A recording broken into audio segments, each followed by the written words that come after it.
आप भी 2027 में पेपर देने वाले हैं क्लास 10 क्लास 12वीं का, तो आपके लिए वीडियो इतना ज्यादा इंपॉर्टेंट होने वाला है कि सिर्फ एकमात्र वीडियो से आप 90% से प्लस जा सकते हैं। आप यूपी बोर्ड के टॉपर बन सकते हैं इस एक वीडियो में, वो भी मैं पीसी सर आपको बताने जा रहा हूं, क्योंकि मैं आपकी कॉपी चेक करता हूं, बोर्ड की कॉपी चेक करता हूं, तो मुझे आइडिया है कि आपको कॉपी कैसे लिखनी चाहिए, क्या करना चाहिए, क्या स्ट्रेटजी होना चाहिए। क्या पढ़ने से ही सारे बच्चे पास होते हैं? नहीं होते। यूपी बोर्ड में टॉप होने के लिए 8 घंटा पढ़ने की कोई जरूरत नहीं है। आज मैं आपको बहुत ही रियलिस्टिक प्लान बताने वाला हूं 90% से ऊपर मार्क्स लाने के लिए। तो बहुत इंपॉर्टेंट वीडियो है। अगर आप भी 2027 में एग्जाम देने वाले हैं तो ये आपके लिए बहुत खास वीडियो है। चलिए आपको बताते हैं कि 2027 में टॉपर बनने के लिए क्या क्या जरूरी है, क्या क्या आपको करना चाहिए और क्या क्या चीज अगर आप नहीं करेंगे। लास्ट में मैं 3 ऐसे टिप्स बताऊंगा कि जिसको अगर आपने फॉलो कर लिया तो मैं लिख के दे देता हूं कि आपको टॉपर बनने से कोई रोक नहीं सकता। और अगर वो 3 मिस्टेक आपने कर दिया तो आप 100% मान के चलिए कि आप भी आज कंपार्टमेंट इंप्रूवमेंट एग्जाम का ही वीडियो देखेंगे। इसीलिए 2027 में आपके साथ ऐसा ना हो, इसलिए आप भी इस वीडियो को लास्ट तक देखिएगा, तभी आपको कुछ बात समझ में आएगी। चलिए शुरुआत करते हैं। सबसे पहले रियलिस्टिक प्लान क्या है यूपी बोर्ड में टॉप करने का, उसको देखते हैं। सबसे पहले बात आप देख लीजिए कि टॉपर का माइंडसेट क्या होता है। सबसे पहले बात करेंगे टॉपर से बनने के लिए माइंडसेट क्या होना चाहिए। हम लोग कॉपी पाते हैं तो हम लोग कैसे चेक करते हैं, हम लोग क्या देखते हैं कॉपी में, ये सारी बातें मैं आज बताऊंगा आप लोगों के लिए। तो बहुत वीडियो आपके लिए खास होने वाली है। रोज 8 से 10 घंटा पढ़ना बिल्कुल भी गलत चीज है। 8-10 घंटे पढ़ने से आप टॉपर नहीं बन सकते। हाँ कहेंगे सर ऐसे कैसे, सब तो लोग तो कहते हैं टॉपर बनने के लिए 8 से 10 घंटा पढ़ना पड़ेगा। मैं कहता हूँ 8 से 10 घंटा पढ़ने की कोई ज्यादा नीड नहीं है, कोई जरूरत नहीं है 8 से 10 घंटा पढ़ने की। आपको स्ट्रेटजी लगेगी, आपको वो प्लान लगेगा जो मैं आज आपको बताने वाला हूं। उस प्लान के तहत अगर आप 6 घंटा भी पढ़ लेते हैं तो आपको टॉपर बनने से कोई रोक नहीं सकता मेरे बच्चों। तो आ जाइए, डेली टारगेट रोज 8-10 घंटा पढ़ने का कोई मतलब नहीं है। आपको क्या करना है, आपको डेली टारगेट बनाना है कि मुझे इतना आज पढ़ना है ना। वीकली आपको रिव्यू करनी है कि मैंने सप्ताह में कितना पढ़ा है ना। ये आपको टॉपर बनाएगा। 18 घंटा 10 घंटा 20 घंटा ऐसे पढ़ने से आपका टॉपर नहीं बनेंगे। ठीक है, तो आपको क्या करना है, रोज टारगेट करना, डेली टारगेट करना है और वीकली आपको अपना रिव्यू करना है कि मैं कितना एक सप्ताह में पढ़ा हूं, क्या मेरी कितनी तैयारी हुई है। फिर नेक्स्ट देखते हैं स्ट्रॉन्ग बेस। अगर आप 12वीं का एग्जाम देने जा रहे हैं और अभी भी आपके पास टाइम है 2 महीने का, तो सबसे पहले आपका स्ट्रॉन्ग बेस होना चाहिए 11वीं क्लास का और 9th क्लास का, है ना।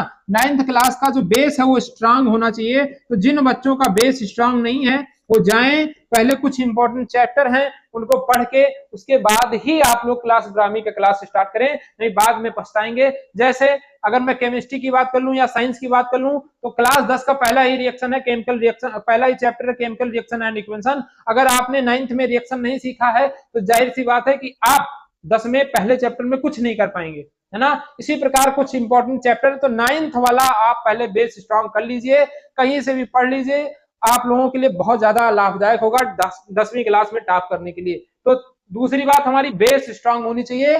कितने लोगों का बेस स्ट्रांग है एक बार कमेंट में बताइए कि मेरा बेस स्ट्रांग है सर, मैं रेडी हूं जो है 2027 का एग्जाम में फोड़ने के लिए। एक बार कमेंट में जरूर बताइएगा। आगे देखते हैं। आई होप दूसरी पॉइंट आपके समझ में आई। तीसरा बहुत इंपॉर्टेंट है, गेम चेंजर यूपी बोर्ड में। यूपी बोर्ड में अगर ये आपने नहीं किया तो यकीन मानिए, मैं भी कॉपी जब पलटता हूं तो मुझे भी दिखता है कि ये बच्चा ने प्रैक्टिस किया, ये बच्चे ने ये काम करके आया है और वो बच्चा टॉपर बनता है। तो आपके लिए तीसरा पॉइंट बहुत इंपॉर्टेंट हो जाता है, राइटिंग प्रैक्टिस। 8 घंटा 10 घंटा पढ़ने से कुछ नहीं होगा जब तक आप राइटिंग प्रैक्टिस नहीं करेंगे। जब तक आप राइटिंग प्रैक्टिस नहीं करेंगे आपका 8-10 घंटा बेकार है, किसी काम का नहीं है। ध्यान सुनिए, गेम चेंजर होता है। मेरे कमेंट में जाके देखिए, मेरे यूट्यूब के कमेंट में जाके देखिए कितने बच्चे 95 से 96% लाने वाले बच्चे आज 80-85 पर आके रुके हुए हैं। Because of answer writing skill, because of answer writing skill उनके पास, उन्होंने प्रैक्टिस नहीं की, आज वो यहाँ आके खड़े हुए हैं। तो ध्यान से देखिए, गेम चेंजर है ये। मैंने इसलिए इसको घेर दिया क्योंकि आंसर राइटिंग, आंसर प्रैक्टिस एक गेम चेंजर की तरह काम करता है। रोज आपको 2 से 3 आंसर प्रैक्टिस करनी है, कम से कम 2 से 3 आंसर प्रैक्टिस करनी है। कॉपी बनाते टाइम आपको ध्यान देना है कि आपकी कॉपी में क्या क्या होना चाहिए। आपकी कॉपी में होना चाहिए हेडिंग बहुत बढ़िया अंडरलाइन किया हुआ, साथ में डायग्राम आपका होना चाहिए। और अगर आप चाहते हैं कि पीसी सर आपकी आंसर राइटिंग आज ही देख के बता दे कि आप टॉपर बनेंगे नहीं बनेंगे, तो कमेंट में बताइएगा जरूर कि सर मेरी आंसर राइटिंग आप चेक कर लीजिए, मैं आपका अपना पर्सनल नंबर दूंगा, आप उस पर अपनी राइटिंग भेजिएगा, मैं बताऊंगा कि आप यूपी बोर्ड टॉपर बनने की लिस्ट में हैं या नहीं है।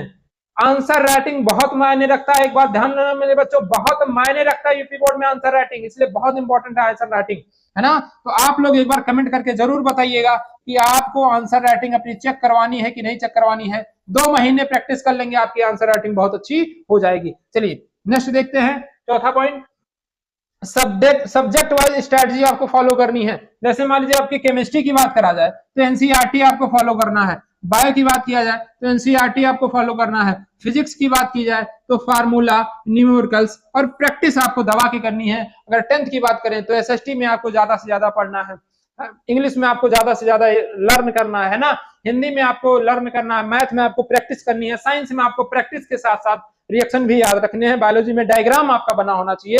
एनसीईआरटी आप फॉलो कर सकते हैं 10th के लिए। तो इसीलिए सब्जेक्ट वाइज अलग अलग सब्जेक्ट पे अलग अलग स्ट्रेटजी आपको फॉलो करना पड़ेगा। और मैं बार बार आपको देखिए, पढ़िए कहीं से, स्ट्रेटजी आपको पीसी सर से लेना पड़ेगा, स्ट्रेटजी आप लोगों को पीसी सर से लेना पड़ेगा। पढ़िए आप कहीं भी, कोई दिक्कत नहीं, पढ़ने वाली समस्या नहीं है, पढ़िए आप कहीं से भी, लेकिन स्ट्रेटजी आपको पीसी सर का फॉलो करना पड़ेगा। स्ट्रेटजी अगर आप मेरा फॉलो करते हैं तो टॉपर बनने से आपको कोई रोक नहीं सकता है, टॉपर बनने से। अब मैं बताने जा रहा हूं आप लोगों को अभी मिस्टेक क्या क्या आप करेंगे तो आप लोग जो है टॉपर होने से बाहर हो सकते हैं।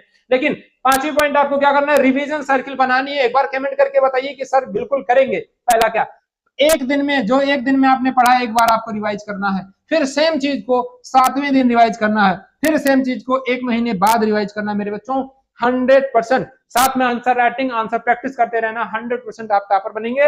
मैं लिख के दे देता हूं यहाँ, 100% आप नेक्स्ट टॉपर हैं जो ये इस वीडियो को देख रहे हैं। जो बच्चे इस वीडियो को आज देख रहे हैं, अभी देख रहे हैं, वो बच्चे 2027 में टॉपर की लिस्ट में होंगे, चाहे वो डिस्ट्रिक्ट टॉपर की लिस्ट में हो, ब्लॉक टॉपर की लिस्ट में, स्कूल टॉपर की लिस्ट में हो, लेकिन 100% आप टॉपर की लिस्ट में होंगे अगर आपने ये स्ट्रेटजी फॉलो कर लिया तो, है ना। एक बार जरूर बताइएगा कि आप किस क्लास का पेपर दे रहे हैं इस बार, एक बार जरूर बताइएगा किस क्लास का पेपर आप लोग दे रहे हैं।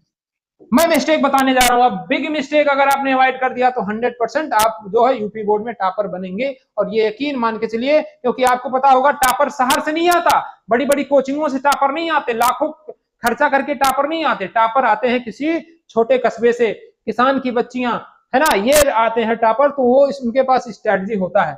नोट्स बनाते रहना, बिल्कुल अवॉइड करिए, कैंसिल करिए, नोट्स बनाते रहने से कुछ नहीं होने वाला जब तक आप प्रैक्टिस नहीं करेंगे। सिर्फ पढ़ना बेकार है, सिर्फ पढ़ना बेकार है, प्रैक्टिस बहुत जरूरी है, प्रैक्टिस बहुत जरूरी है। लास्ट टाइम में सिलेबस कंप्लीट करना बिल्कुल गलत बात, पहले ही आपका 1 महीने पहले ही आपका सिलेबस कंप्लीट होना चाहिए। कहां से करते हैं आपकी जिम्मेदारी है, लेकिन सिलेबस आपका 1 महीना पहले, मतलब दिसंबर तक आपका सिलेबस खत्म हो जाना चाहिए, 1 से 2 महीना पहले ही। टिप्स देखिए, टिप्स आपको क्या ध्यान रखना है, मोटिवेशन, मोटिवेशन से ज्यादा इंपॉर्टेंट कंसिस्टेंसी होती है। मोटिवेशन से ज्यादा इंपॉर्टेंट क्या होता है, कंसिस्टेंसी। न्यू स्टडी से ज्यादा अच्छा होता है रिवीजन, पुरानी चीजों का रिवीजन करना।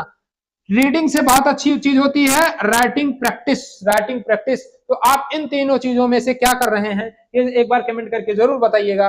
कंसिस्टेंसी आपके अंदर है कि नहीं है, रिवीजन आप कर रहे हैं कि नहीं कर रहे हैं, आंसर प्रैक्टिस आप कर रहे हैं कि नहीं कर रहे हैं, या आप ये दिखाना चाहते हैं राइटिंग प्रैक्टिस पीसी सर को, तो एक बार कमेंट करके जरूर बताइएगा। और 2027 में आप किस सब्जेक्ट में, किस क्लास में पेपर देने वाले हैं, एक बार कमेंट करके मेरे बच्चों जरूर बताइएगा, है ना।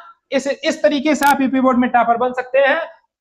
तो नेक्स्ट टॉपर आप होंगे, एक बार कमेंट करके जरूर बताइएगा। जो भी इस वीडियो को देख रहा है, नेक्स्ट टॉपर आप ही बनने वाले हैं, चाहे वो डिस्ट्रिक्ट टॉपर हो, चाहे वो यूपी बोर्ड टॉपर हो, या वो ब्लॉक टॉपर हो, या स्कूल टॉपर हो। आप क्या टारगेट कर रहे हैं, एक बार अपना टारगेट जरूर लिखिएगा।